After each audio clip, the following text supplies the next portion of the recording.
Hello students, good morning. कैसे आप लोग? आज हम आपका क्लास 11 का इंग्लिश कोर जो है उसका चैप्टर लेके आए हैं। एक ही वीडियो में सभी पोएट्री का पांचों चैप्टर कंप्लीट कर देंगे।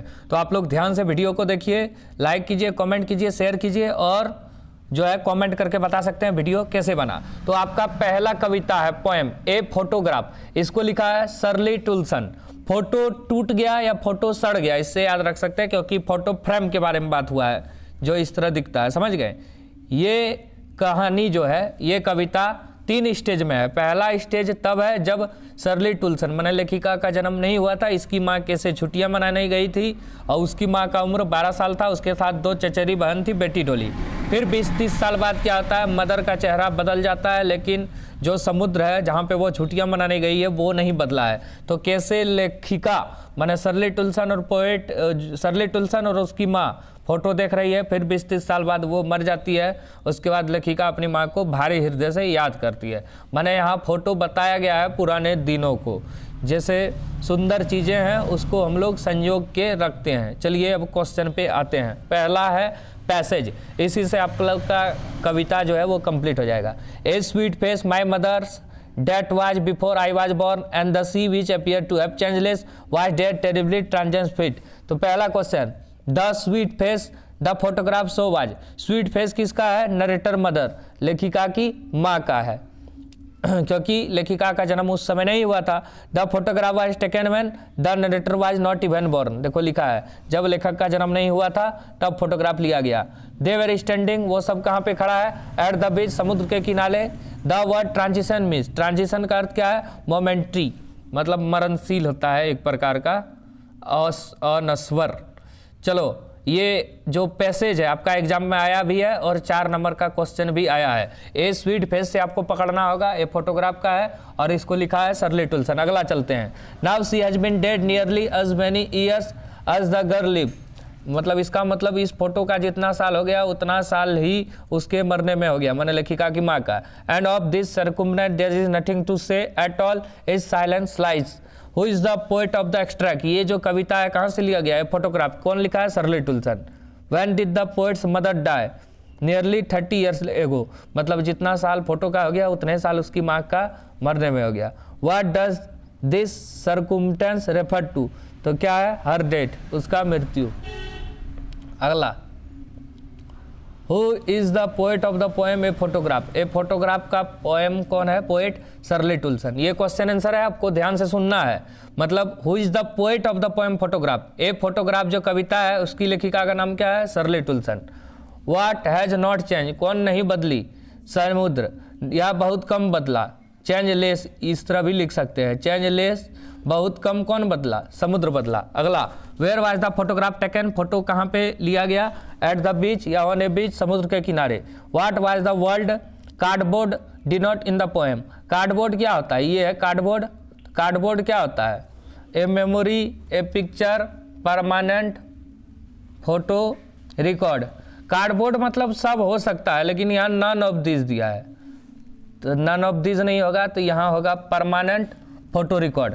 ये कार्डबोर्ड इस तरह होता है, लकड़ी का बना हुआ है, इस पे फोटो रखते हैं, ऊपर से शीशा लगता है। आप लोग फोटो फ्रेम देखे होंगे, तो यही हुआ परमानेंट फोटो रिकॉर्ड। अगर यहाँ ऑल ऑफ दिस रहता तो इनमें से सभी इसका आंसर होता। अब चलते हैं आगे।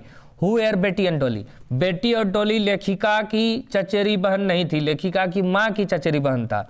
तो नरेटर्स मदर या कजिन ऑफ पोएट्स मदर, लेखिका की माँ की चचेरी बहन, क्योंकि उस समय लेखिका की उम्र 12 साल था, जो कि लेखिका की माँ की उम्र है। सॉरी, लेखिका की माँ का उम्र 12 साल था। अब बेटी और डोली लेखिका की माँ की चचेरी बहन है, तो ये याद रखना है। The cardboard show the picture of narrator's mother, लेखिका की माँ, एंड हर 2 कजिन, और उसकी 2 चचेरी बहन है, लेखिका की माँ की चचेरी बहन है। The uncle was standing with camera या क्लिकिंग या टेकिंग पिक्चर, कुछ भी हो सकता है। अंकल फोटो खींच रहा था। The big girl in the poem a photograph mean. बड़ी लड़की जो है कौन है? लेखिका की माँ, और ये 12 साल की थी उस समय जब फोटो क्लिक करने गई थी लेखिका की माँ। She had been dead nearly as many year as she live. The word both in the poem a photograph stand for narrator and her mother, दोनों के बारे में यूज हुआ है ये। In the poem a photograph what was her past. Past क्या है? The sea holiday, that sea enjoy with her cousin, यही है। या फिर जो सबसे बड़ा आंसर है वही आंसर होता है इस सब क्वेश्चन में। देखिए सबसे बड़ा यही है ऑप्शन में, तो इस तरह भी ट्रिक मार सकते हैं आप लोग।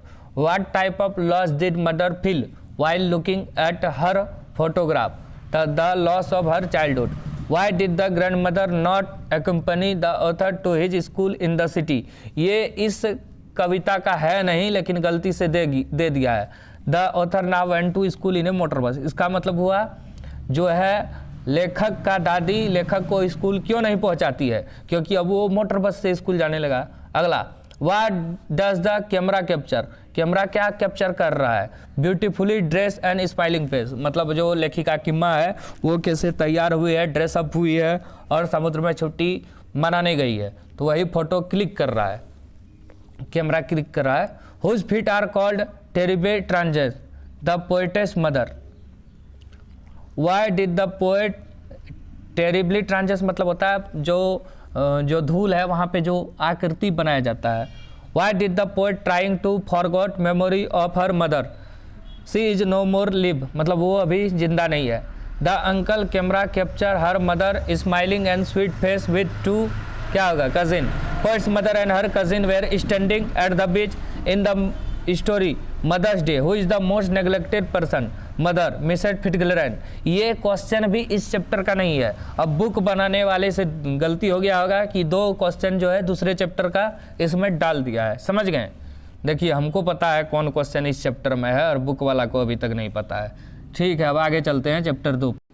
चलिए अब चैप्टर 2 आप लोग देखिए, पोएम द लबरनम टॉप। इसको लिखा है टेडक्स। कैसे याद रख सकते हैं? लबरनम टॉप जो है पेड़ है, ये ऊंचा है, ह्यूज बोलते हैं इसको, या टी से टॉप, टी से टेड। तो द लबरनम टॉप किसने लिखा है? Ted hugs. ये अमलतास का एक पेड़ है जिसका जो ऊपर है साइलेंट क्वाइट स्टील है। सितंबर का महीना है, आफ्टरनून है, येलो सितंबर सनलाइट, एटम सीजन है, उसी में पेड़ जो है शांत, उसके बारे में बात हो रहा है।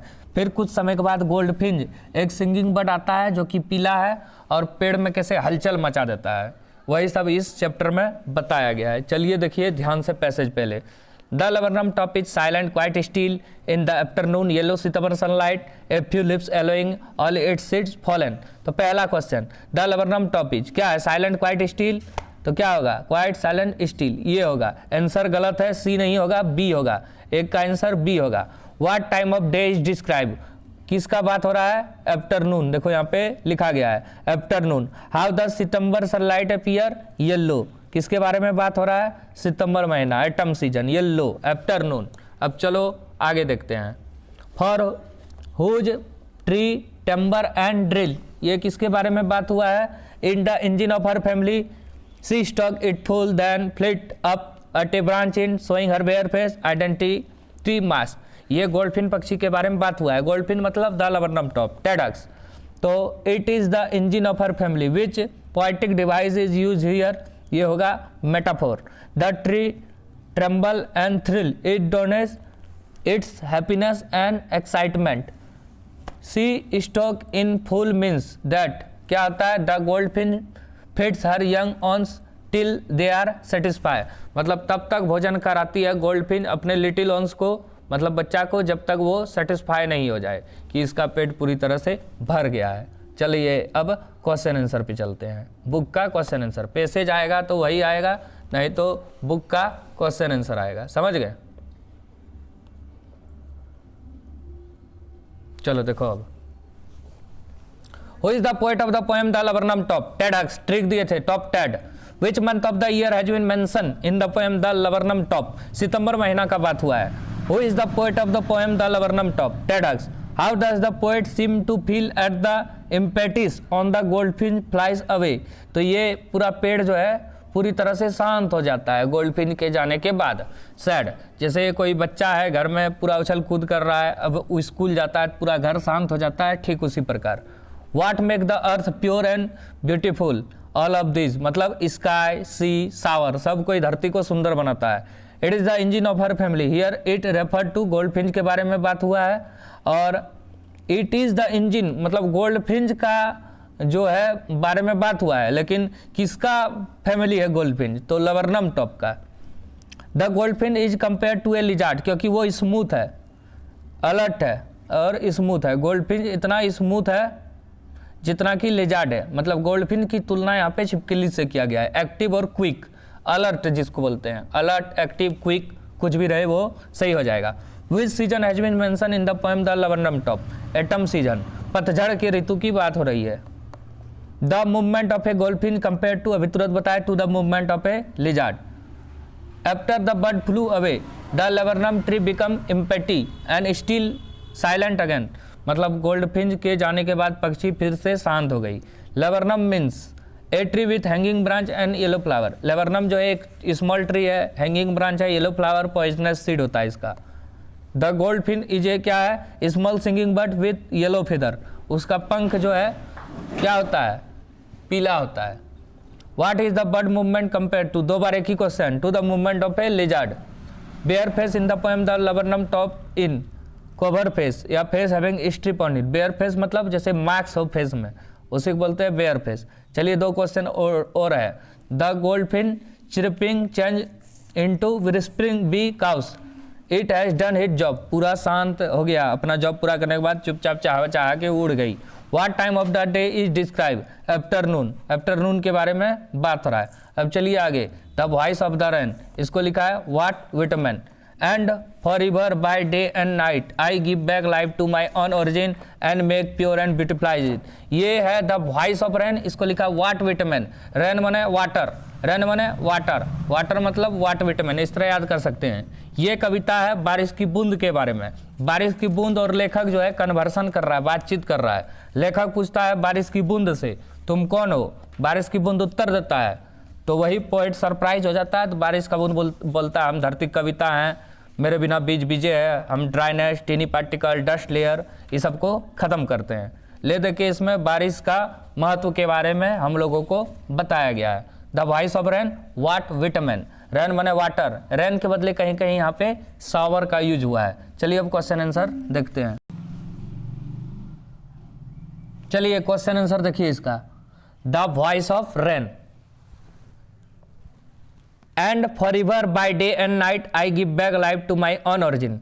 इसका मतलब क्या हुआ? दिन रात बहते हुए हम जहाँ से आए हैं फिर वहाँ पे चल जाते हैं। ये कविता यही बताया गया है। Who is the speaker here? कौन बोल रहा है? द रेन या shower. What is the origin of the rain? The sea water and other water resources. What does the rain purify and beautify? The atmosphere. इसमें atmosphere नहीं होगा, इसमें होगा अर्थ। वैसे प्योरीफाई किसको करेगा? वातावरण को, लेकिन ब्यूटीफुल करेगा अर्थ को। तो अर्थ ही बुक में दिया है, तो आंसर यही होगा। And who are thou said to the soft falling shower which stand to tell give me an answer as they translated I am the poem of earth said the voice of the rain eternal I rise impalpable out of the land and bottomless sea। नाम the poem, कौन सी कविता है? तो voice of rain. कौन लिखा है? Walt Whitman. Who is I in the poem? I किसके बारे में बात हो रहा है? रेन के बारे में। The word impalpable in the fourth line means untouchable and unseen. अगला क्वेश्चन देखो। In the poem the voice of rain without rain seed where ribbon hidden and unborn. What does rain do to the place of its origin? तो क्या होगा? It beautifies and purifies it। Rain क्या करता है? Origin मतलब धरती को beautiful बनाता है और प्योरीफाई करता है। द रेन डिस्कन क्या होता है? To wash away dryness and dust, मतलब धूल, कण, गंदगी ये सबको साफ करता है। Without rain seed will remain hidden and unborn, मतलब बिना बीज का, पानी का बीज बीजे रहेगा, जैसे वो उसमें नया पत्ता नहीं आएगा, उगेगा ही नहीं बिना पानी का। इन the poem the voice of rain read और रीड क्या लिखा है? रिकेंड ऑन अनरिकेंड मीन्स नोटिस और not notice, non notice. In the poem the voice of rain together change means the nature completely change which process enable rain to take its birth, enables rain to take his birth। evaporation of water from cloud, वही वाष्पन, संघनन वही है। what does rain give back life to of its origin? it give life and save the earth। the rain acts like a messenger of Mary between the fields and the cloud। It satisfy the cloud, it rejuvenates dead plants and tree, तो both होगा। Where does the rain rise from, कहाँ से उगता है, bottomless sea थे, अथाह समुद्र। The poet Walt Whitman ask a question and who are thou, what does thou means, thou मतलब होता है किसके बारे में प्रयोग हुआ है, सावर के बारे में। I give back life to my origin, मतलब मैं जहाँ से आया हूँ फिर वहीं चल जाऊँगा। Who is the speaker, the shower or rain. Who is the poem of earth, the rain. The rain takes shape in the sky. I give back life to my origin, own origin, जहाँ से आया हूँ फिर वहीं चल जाऊँगा। Where does the song issue forth, from earth. The place of origin of the rain is the earth. Who is the poet of the poem the voice of rain, what Whitman. यहाँ पे origin of rain, rain का origin कहाँ से होता है, ये अर्थ और समुद्र दोनों हो सकता है यहाँ पे, क्योंकि समुद्र में भी वाष्पोत्सर्जन के द्वारा पानी ऊपर जाता है। तो अर्थ में भी बहुत सारा एरिया है, सरफेस है, जहाँ से वाष्पोत्सर्जन होता है। दोनों आंसर हो सकता है 17 का, लेकिन बोथ नहीं दिया है। In the poem the voice of rain which of the following is personify, rain के बारे में बात हुआ है। The rain according to the poet is a source of life. The expression to lave in the poem means to bath. What does the rain do to the nature, beautifies it.